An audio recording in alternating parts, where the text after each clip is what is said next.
moving on to our panel discussion. But before we do so, can I please invite our last two panelists? And first, can I please invite Mr. Ravi MEHTA to the stage? We are joined today by Ravi, who is partner at PwC New Zealand. He has 20 years of experience advising businesses on cross-border structures and planning. He has been involved with several New Zealand high-profile multi-jurisdictional merger and acquisition transactions and continues to advise multinationals on their New Zealand operations.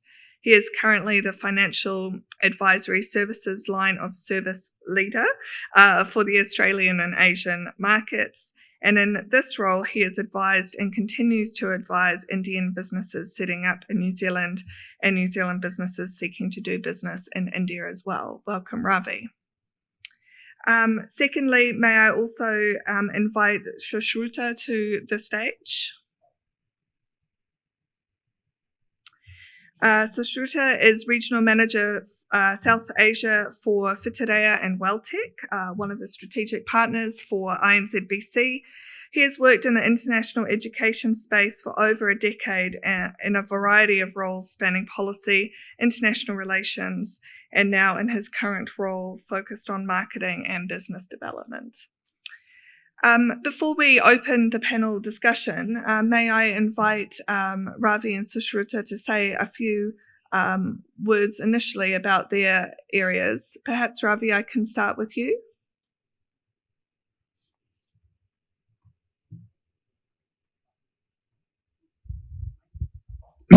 Thank you. Thanks, Esther. And I'll start off with a disclaimer. I'm not an economist and I'm not a policy official. So everything I say should be taken with a grain of salt.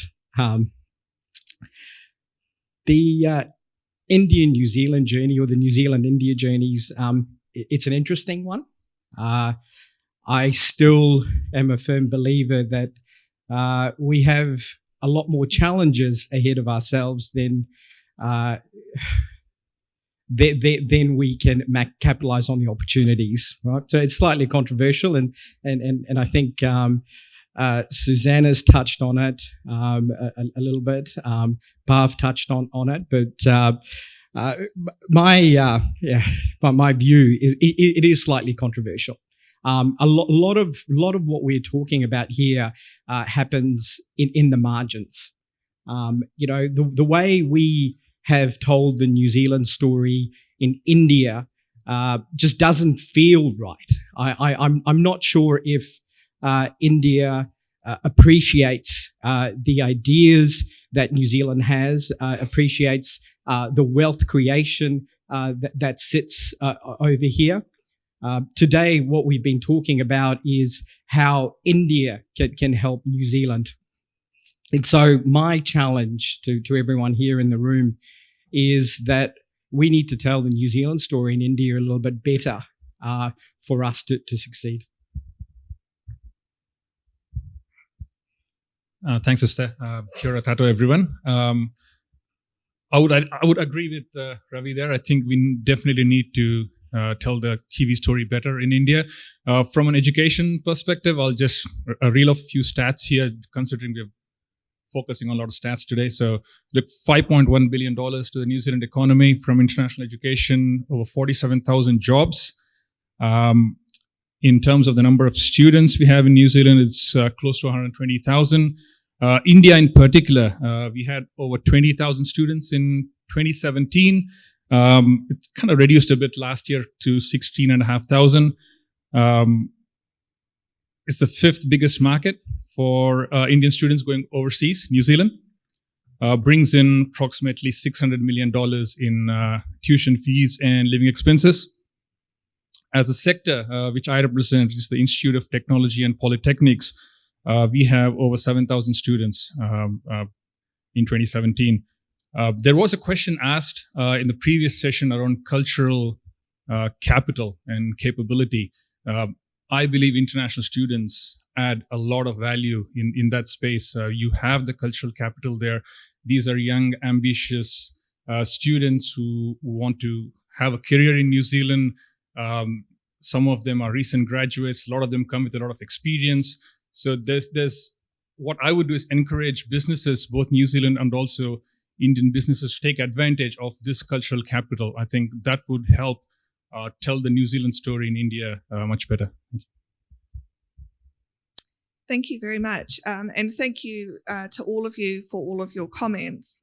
I guess as I was sitting here and listening, and one of the key points for me, and I guess this also builds on the panel earlier this morning, was that in order to take the relationship between India and New Zealand to the next level, we really have to work on brand New Zealand. And we need to build a reputation and a brand that is lasting, and certainly outlasts, as you put it, Suze, a single product milk powder. So Fonterra might be pleased if that was the brand, but in terms of that wider relationship, we need a broader brand and reputation. I guess also just reflecting on that China example, we early on had a FTA with China that was signed in 2008. And so maybe from an earlier start point, trade was the focus of that relationship. But we don't have that with India. And we've heard from multiple panelists just now, but also earlier today, sort of say, let's not wait for an FTA. And I think actually we're quite well placed in terms of that brand foundation. Just listening to some of your remarks here today, a lot of the softer elements of the relationship are already in place. We heard from Graham that we have a shared outlook on regional integration and priorities. We have growing education links, and as you rightly point out, SUSHRUTA, that develops a greater understanding of the New Zealand psyche when these students go back to India. We have growing people-to-people links through our wonderful diaspora here in New Zealand, but also through tourism. And of course, we have growing business links as well. So, as in terms of those soft skills and those soft elements of the relationship, I would argue that we're in a good place. Now, I'm looking over at my time, and I was going to take the liberty as the facilitator to ask the first question, but we do actually only have 15 minutes. So unless the audience is a little shy, are there any questions? Please. I think we have talked about storytelling a lot today. Why there is no Center of Asia Pacific Excellence for South Asia? It's for North Asia, it's for ASEAN, and it's for LATAM. Graham and SUZANNAH.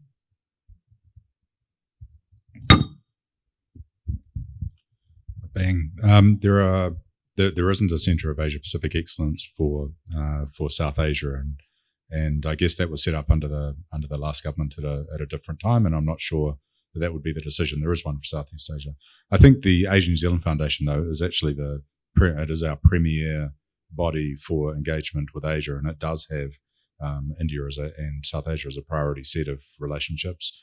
We deal, to be honest, more with Asia New Zealand Foundation on areas such as track 2 engagement and a lot of our internships and engagement in that way.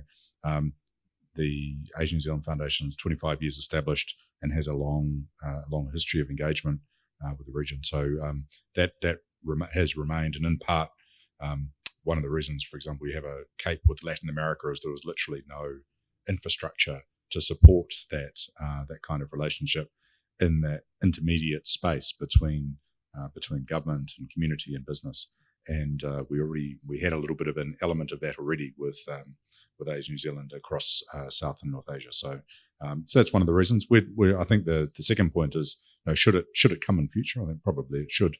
But one of the things that as a personal thing rather than anything to do with policy, is that I think we have a little bit of a habit in New Zealand of continually inventing new institutions rather than actually putting more money and more effort into institutions that we have, which enable us to do things. And I'd rather that we put more resources into what we have than actually go through another exercise in creating yet another institution with another board and another chair in order to do something that we could use existing institutions for.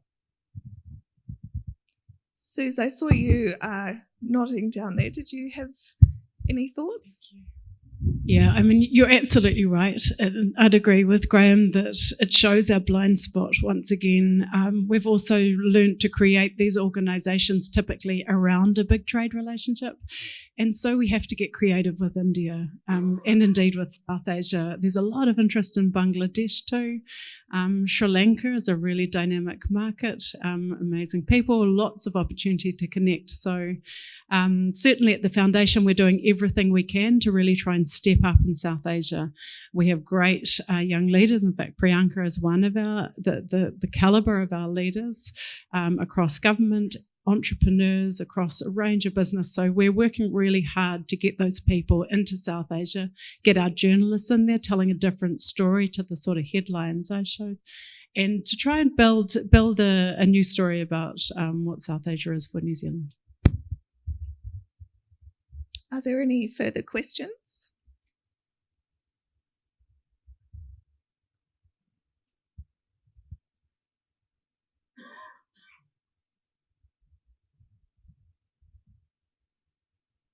Yeah, Ravi, I just wondered if you could elaborate a bit more about how New Zealand can tell its story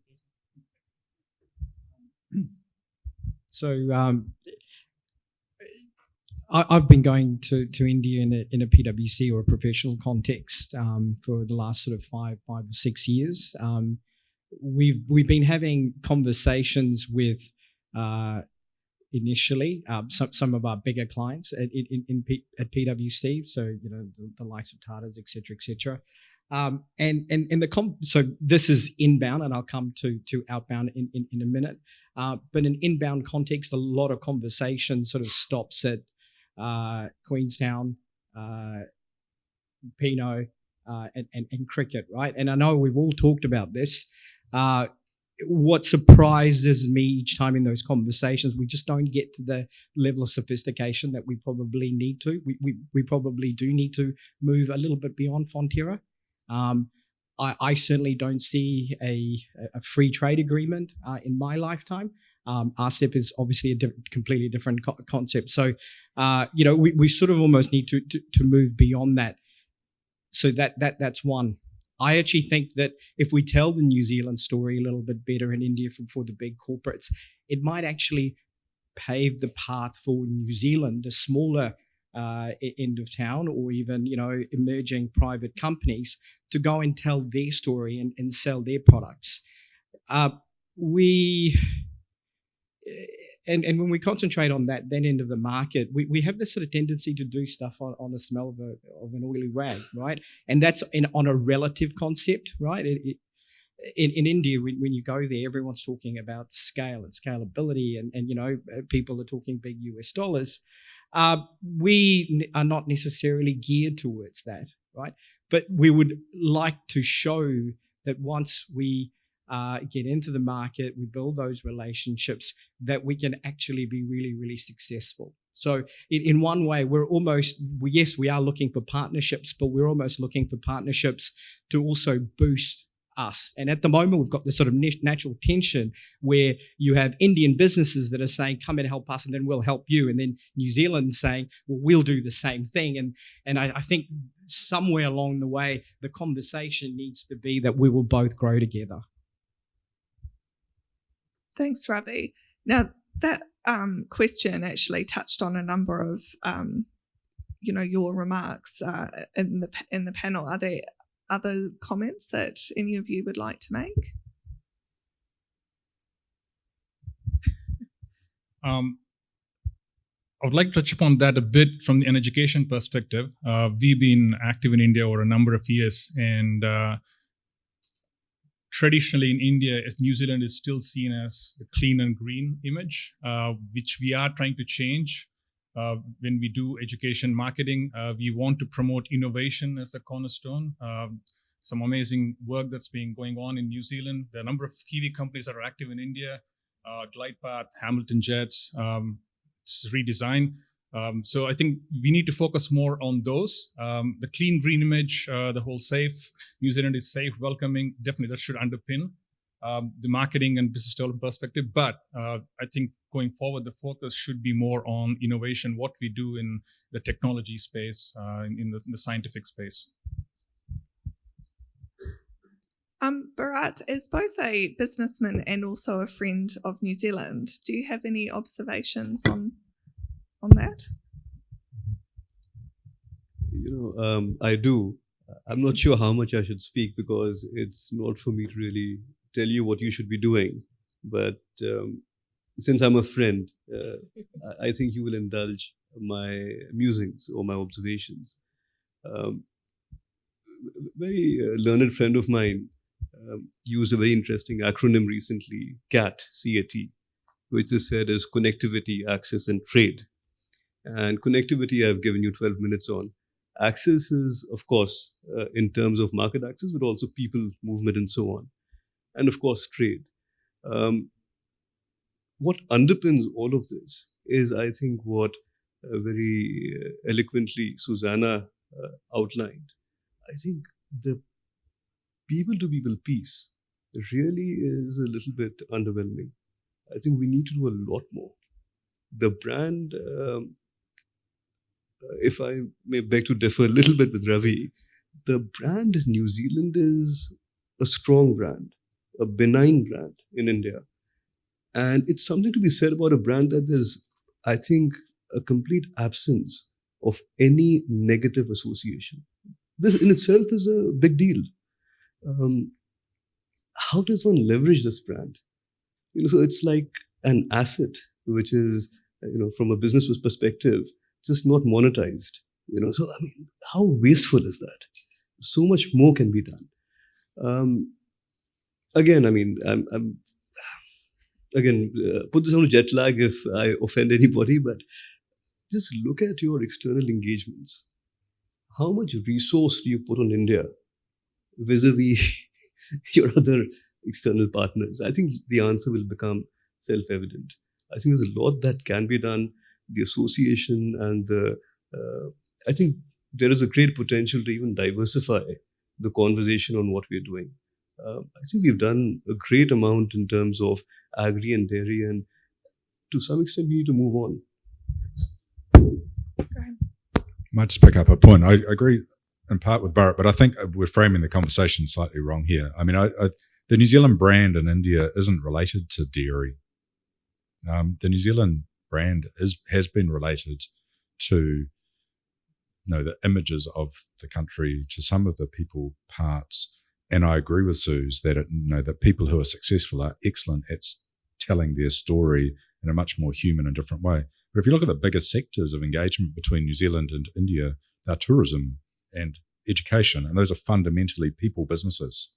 There's a huge opportunity to build on a brand that is not a negative brand at all, as you say, Bharat. And that may sound like a little bit of a low bar to start from, but when you look around at country brands around the world, there are lots that are not neutral brands or positive brands, and that's largely where New Zealand sits with India. So I think that it's actually I fundamentally am probably an optimist by nature anyway, but I think New Zealand's has got a decent foundation, and I don't think we should be at all complacent or actually talk ourselves down from that. I think we're in a good position to start. There's huge amounts that we can still do, but that's a potential story. That's not a bad story. That's a good place to be in. And there is, when I look, unlike you, Ravi, there's no way that I'm going to be 80 and we won't have improved trade relations between New Zealand and India. No way. We will have better trading platforms. And that's not just because of us. That's because India is an increasingly confident country.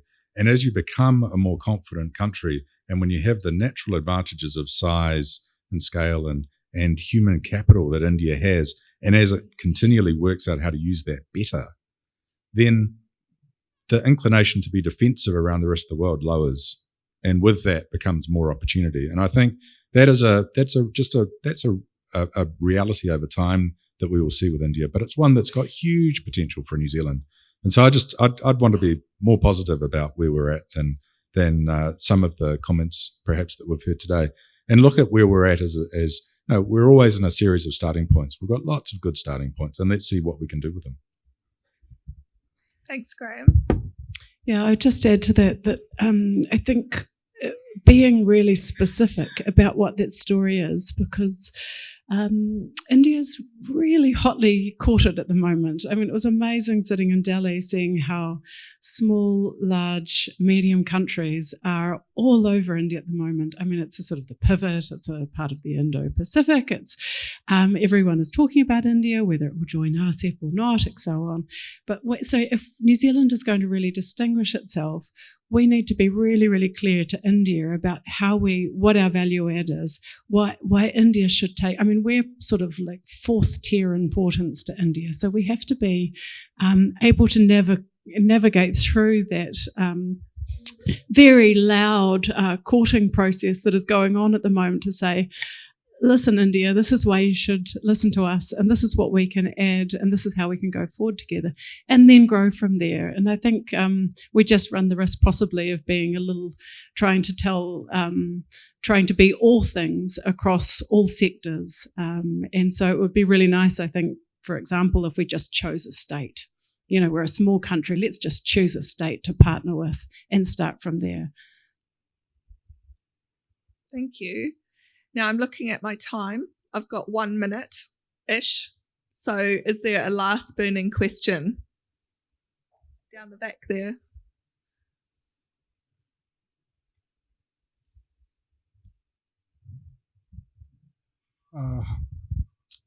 Hi everyone. My question is to Suzanne. My name is Sandeep and I'm editor of Indian Weekender, which is Indian community's biggest media house, published in English weekly. So we have been hearing a lot about creating some positive stories about both the countries.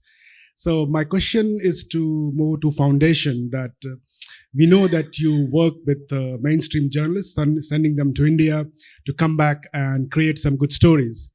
So my question is that why we have not envisaged working with ethnic media outlets like us and institutionalizing the process so that we can help Foundation and other bodies in creating some good positive stories about India. Right. The short answer is because you're already doing a good job. So we are working across the spectrum, but if we see a news outlet that's maybe we can help them change the narrative, if they're interested in researching a particular area and we might have the contacts or the resources to help facilitate that story, or if we can help build expertise and connect journalists with those experts, then we will try and offer those pragmatic solutions. But in your case, where you already have a range of great coverage, you're doing, but philosophically, we would be very happy to work with you. And if you want to partner, let's chat and see what we can cover. We can, open to ideas.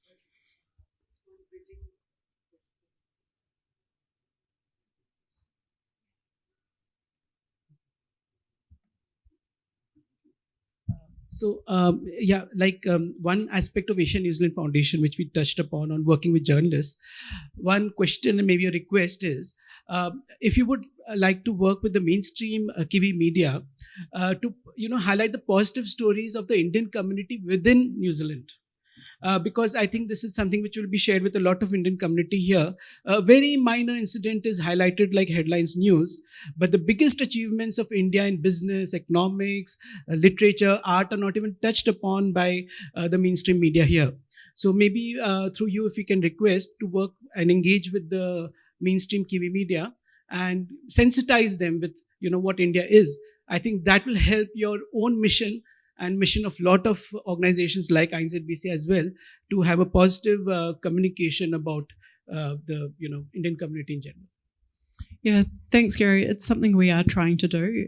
We can't tell media what to report, though. So we are trying to connect them to experts. We're trying to give them opportunities to travel to India or the countries they're interested in covering and connect them in country to relevant experts who can help them tell a full story. But there are other ways in it, which I sort of touched on now, that actually New Zealand media, or what we are all tuning into, is less and less traditional media. It is much more about social media and online platforms, what's happening across Twitter. So getting international coverage is just as key for us at the moment, and actually helping people to connect to those really good sources, those great blogs.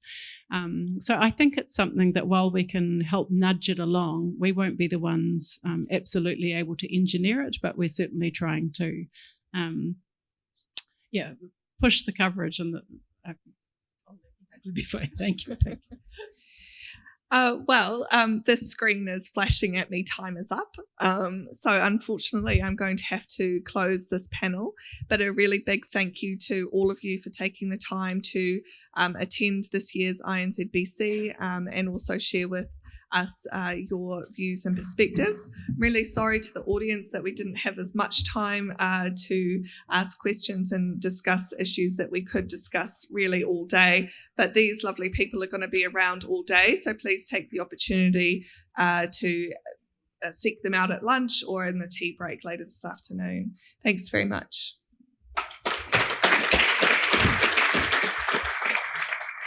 Thank you, Esther. No, please wait. Thank you, Esther. I think this was an extremely invigorating discussion. Would you agree? Let's another round of applause for the participants. I think it was an exceptional exchange, and we saw what needs to be done. There's still some distance to travel in choreographing the dance of the elephant and the kiwi. So, but lots of pointers we have discussed, and thanks, Esther, for saying that everyone will be available across the other sessions and other breaks for you to discuss. May I now invite Earl Rattray to please come on stage and distribute the mementos, whichever.